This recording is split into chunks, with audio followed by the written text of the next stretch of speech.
Hope you guys are doing well. Welcome back. In today's video I'm going to show you that how you can use the color, or how you can increase or decrease the temperature of your photo in the Adobe Lightroom app. So let's get started.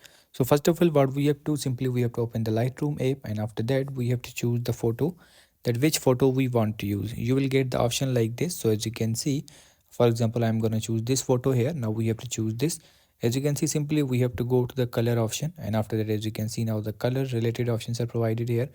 Color mix option is also here. If you want to mix this, you can also do that, but I'm going to click on the done here.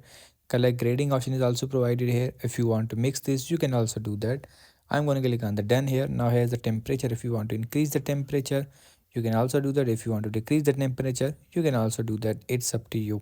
So as you can see, if you want to click on the custom white balance, you can also do that. As short, as you can see, these all options are provided here.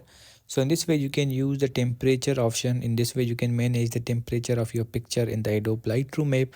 I hope you guys understand this video, that how you can do that. So see you in the next video.